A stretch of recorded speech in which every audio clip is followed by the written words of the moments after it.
Shao जब Zeng से पूछती है कि क्या उसे डर लग रहा है कि अगर वो यहाँ से चली जाएगी तो वो उनके बारे में भूल जाएगी, तब ज़ेंग कहता है कि हो भी सकता है। तब शाओ कहती है ऐसा कभी नहीं हो सकता क्योंकि उसके दिल में उनके लिए जो जगह है वो कभी बदल नहीं सकती। वैसे शाओ को अपने ऊपर कॉन्फिडेंस नहीं था। उसे लग रहा था कि उसने रिटन एग्ज़ाम तो पास कर लिया, पर जब इंटरव्यू की बात आएगी तब वो शायद पास नहीं कर पाएगी। लेकिन ज़ेंग उसे भरोसा दिलाता है कि वो जो चाहती है उसे वो ज़रूर मिलेगा। वहाँ पे बाहर जेंगशी बहुत टाइम से ज़ेंग से बात करने के लिए शायद खड़ा हुआ था, पर पता नहीं क्या सोच के वो वहाँ से चला जाता है। अगले दिन ज़ेंग घर आके जब अपने पापा को ऐसे बैठे रहते देखता है तो वो उनसे पूछता है कि क्या आज उन्होंने खाना नहीं बनाया। तब उसका पापा कहते हैं कि अगले कुछ दिनों तक उसकी मॉम खाना बनाने वाली है। अब ज़ेंग के मॉम का खाना ये दोनों ही नहीं खा पाते थे क्योंकि उनका खाना बनाना बहुत ही गंदा होता था। तो ज़ेंग क्या करता है, अपने पापा से कहता है कि उसे खाना बनाना सीखना है। तो इस बहाने वो दोनों ही इस गंदे खाने को छोड़ के भाग जाते हैं। और इनके यहाँ तो अलग ही सीन चलता था। शाओ की मॉम अकेले काम करते करते थक जाती थी, फ्रस्ट्रेटेड हो जाती थी, तो वो अपने पति और बेटी से कहती है कि वो दोनों आके उनका हाथ क्यों नहीं बटाते। पर ये दोनों तो ऐसे बैठे रहते थे कि शाओ की मॉम को लगता था कि ये दोनों उनकी मास्टर्स है। तो वो जब ये बात करती है तो शाओ के पापा अपनी बेटी को सिखा देते हैं कि वो ऐसे प्रिटेंड क्यों नहीं करती कि वो अपनी मॉम की मदद करना चाहती है। तब शाओ कहती है वो ये काम खुद भी तो कर सकते हैं। तब शाओ के पापा कहते हैं ये बहुत ही अच्छा रहेगा कि अगर वो जाके ऐसा करेगी। तब शाओ क्या है ना, ऐसे बैठे बैठे ही अपनी मॉम से कहती है मम्मा मैं आ रही हूँ आपकी मदद करने। तब क्या होता है, शाओ की मॉम कहती है कोई ज़रूरत नहीं है, वो दोनों बैठे रहे, वो सब संभाल लेगी। मतलब मदद ना भी करो तो भी बातें सुननी पड़ती है, और अगर मदद करना चाहो तो भी उन्हें मदद नहीं चाहिए होती है। ऐसा ही चलता है, हर घर में ऐसा ही चलता है। वहाँ लिनशी के मम्मी पापा हर रोज़ खाने से पहले एक दूसरे को पहले आप शुरू कीजिए ऐसा बोलते रहते हैं। तो लिनशी को समझ में नहीं आता कि वो खाना शुरू करे या नहीं। फिर तो वो मतलब गुस्सा होके बोलती है कि अगर आपका ये सिली गेम हो गया हो तो क्या हम खाना शुरू करें। तब जाके तीनों मिलके खाना शुरू करते हैं। वहाँ ज़ैंशी का क्या था ना, उसे ज़्यादातर टाइम अकेले ही खाना खाना पड़ता था क्योंकि उसकी मॉम ऑफिस के काम में बिज़ी रहा करती थी। तो आज अचानक से उसकी मॉम घर आ जाती है उसके लिए खाना लेके, और ज़ैंशी बहुत ज़्यादा खुश होता है अपनी मॉम को देख के और उनके साथ खाना खाने का मौका मिलने की वजह से। ये थी हुआन की मॉम। अब हुआन की मॉम और ज़ेंग की मॉम एक ही कॉलेज में पढ़ा करते थे, मतलब एक ही ड्राइंग क्लास में जाया करते थे। तो उनका जो सेट था, उनकी एक ड्राइंग पिक्चर चोरी हो गई थी जिसका इल्ज़ाम हुआन की मॉम पर या फिर उसके डैड पर आया था। तब हुआन की मॉम को ना ज़ेंग की मॉम की बहुत ज़्यादा ज़रूरत थी, उनके साथ की ज़रूरत थी। पर मास्टर जी ने ज़ेंग की मॉम को मना किया था हुआन की मॉम का साथ देने के लिए। तब से हुआन की मॉम ज़ेंग की मॉम को ज़िम्मेदार समझती है अपने इस हालत के लिए। तो वो ज़ेंग के साथ हुआन को एक साथ नहीं देखना चाहती थी, वो उसे हमेशा ज़ेंग से दूर रहने के लिए बोलती थी। अगले सीन में हम देखते हैं शहर में एक वायरस फैल गई होती है। हमारे यहाँ पे जो कोविड फैल गई थी ना, वैसे ही कुछ वायरस फैल गई होती है जिस वजह से सबको सैनिटाइज़र मास्क यूज़ करने के लिए बोला जा रहा था और जितना हो सके दूसरों से दूर रहने के लिए बोला जा रहा था। और ऐसे में जेंगशी को बुखार आ जाती है तो उसे ज़बरदस्ती हॉस्पिटल ले जाया जाता है। उसके जाने के बाद बाकी बच्चे अपने अपने बुखार चेक करने लगते हैं। स्कूल के बाद ये दोनों जेंगशी से मिलने आते हैं पर उन्हें उसके पास जाने नहीं दिया जाता। अगले सीन में हम देखते हैं जेंगशी शाओ को फ़ोन पे उसके लिए कुछ कॉमिक्स बुक लाने के लिए बोलता है। अब बैठे बैठे वो यहाँ पे बोर हो रहा था जिस वजह से वो छुप छुप के उसे ये दिए जाने के लिए बोलता है। शाओ ये काम अकेली नहीं कर सकती थी, इसीलिए वो ज़ेंग को भी अपने साथ लेके आई थी।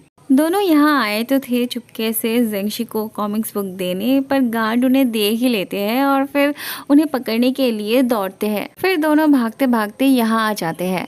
भागते वक्त शाओ का मार्क्स कहीं छूट गई होती है तो जिंग अपने पॉकेट से उसे एक्स्ट्रा मार्क्स देता है। तब शाओ से पूछती है कि उसने एक्स्ट्रा मार्क्स क्यों रखा था अपने पॉकेट में। दरअसल जिंग शाओ के लिए बहुत ही ज़्यादा प्रोटेक्टिव था, तो उसने उसी के लिए पहले से ही अपने पॉकेट में एक एक्स्ट्रा मार्क्स रख दिया था। शाओ कहती है वो उसके लिए इतना फिक्र करता है, पता नहीं उसके बिना अब्रॉड में उसका क्या होगा, क्या वो छोटा हो सकता है ताकि वो उसे अपने पॉकेट में ले जा सके। जिंग कहता है अगर ये पॉसिबल होता तो वही उसे अपने पॉकेट में रख देता ताकि वो कहीं उससे दूर जा ही ना पाए। अगले सीन में हम देखते हैं हुआन अपने दोस्तों को ट्रीट दे रहा होता है। पहली बात तो जो वायरस फैली थी वो अब ख़त्म हो चुकी थी, अब सब कुछ ठीक हो चुका था। और दूसरी बात हुआन स्कूल छोड़ना चाहता था, इसीलिए आखिरी बार के लिए वो सबको ट्रीट देना चाहता था। वो स्कूल इसीलिए छोड़ना चाहता था क्योंकि इस पेंडेमिक की वजह से उसका जो पार्ट टाइम वाला जॉब था वो छूट गई थी, जिस वजह से उसके पास उतने पैसे नहीं थे जिससे वो अपने मॉम की दवाई का खर्च उठा पाता और स्कूल की फ़ीस भी भर पाता। ये सुन के खुशी का माहौल एकदम से मुरझा जाती है। किसी के पास बोलने के लिए कुछ था ही नहीं, सब अपना अपना खाना चुपचाप खाने लगते हैं। शाओ को बहुत बुरा लग रहा था हुआन के लिए। अचानक से उसके दिमाग में डोनेशन का आइडिया आता है, जिससे उसके मॉम डैड बहुत खुश होते हैं। ऐसे में जिंगशी आता है शाओ को ले जाने। जिंगशी के दिमाग में भी सेम आइडिया आया था, लेकिन जिंग को उनका ये आइडिया ठीक नहीं लगता क्योंकि उसे पता था इससे हुआन को बुरा लग सकता है। सेल्फ रिस्पेक्ट नाम की भी एक चीज़ होती है। लिनशी को भी इस आइडिया से एतराज़ था, लेकिन जिंगशी और शाओ को ये करना ही था, तो जिंग उनका साथ देने की बात करता है, पर लिनशी खुद को इसमें से हटा लेती है। अगले दिन डोनेशन का काम शुरू हो जाती है। सभी स्टूडेंट्स, सर, मैडम, स्टूडेंट्स के पेरेंट्स सब मिलके हुआन के लिए डोनेट करते हैं। बहुत सारा पैसा इकट्ठा होने पे तीनों मिलके हुआन के घर आते हैं उसे पैसे देने। हुआन को वो जब डोनेशन का पैसा देते हैं तब हुआन कहता है वो उनकी तरफ ग्रेटफुल तो है, पर वो ये पैसा नहीं ले सकता। वो उन्हें पैसे ले जाने के लिए बोलता है। ऐसे में हुआन की मॉम आ जाती है। वो बाकी बच्चों से तो अच्छे से पेश आती है, लेकिन जिंग को देखते ही उनका दिमाग खराब हो जाता है। वो तो उसे घर से चले जाने के लिए ही बोलती है। एक तो हुआन की मॉम का इस तरह का बिहेवियर, ऊपर से हुआन ने पैसे भी नहीं लिए थे। इन्हें समझ नहीं आ रहा था हुआन ने स्कूल के डोनेशन का पैसा तो लिया था, पर उनसे क्यों नहीं ली। जिंग कहता है हुआन अपना प्राइड खोना नहीं चाहता था, वो अपने दोस्तों से पैसे नहीं लेना चाहता था। जिंग को पता था अब एक ही इंसान थी जो हुआन को पैसे लेने के लिए राज़ी करवा सकती थी, और वो थी लिनशी। अगले सीन में हम देखते हैं जिंग की मॉम हुआन की मॉम के पास आती है। हुआन के मॉम को लगता है कि जिंग ने शायद उनके बारे में अपनी मॉम से शिकायत की होगी, जिस वजह से वो यहाँ उनके साथ झगड़ा करने आई थी। लेकिन जिंग की मॉम उन्हें ये एहसास दिलाने की कोशिश करती है कि वो और उनके बाकी क्लासमेट्स उन्हें एडमायर करते थे।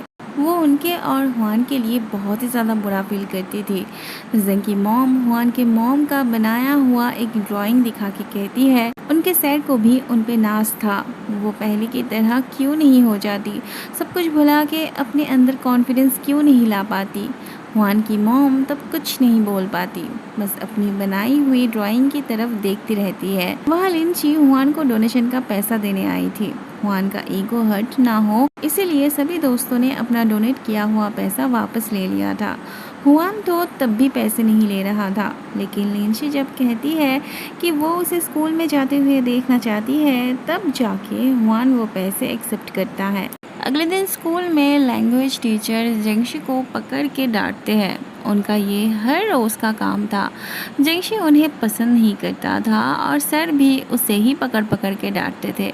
बाद में राउंड मारते वक्त उनकी नज़र जिंगशी पे पड़ती है। उसका ध्यान बोर्ड पर नहीं बल्कि डेस्क के नीचे रहते देख वो उसे फिर से डांटने चले आते हैं, पर डेस्क के नीचे उन्हें मैथ का किताब मिलती है। फिर तो वो जिंगशी से पूछते हैं उसे मैथ्स आते भी है। तब जिंगशी उन्हें उसका टेस्ट लेने के लिए बोलता है। अब वो थे लैंग्वेज टीचर, उन्हें मैथ्स कहाँ आती थी, इसीलिए वो मैथ टीचर से ही उसका टेस्ट लेने के लिए बोलते हैं। फिर मैथ टीचर बोर्ड पे जिंगशी के लिए सवाल छोड़ते हैं और जिंगशी भी चुटकियों में उन सारे सवाल का जवाब सॉल्व कर देता है।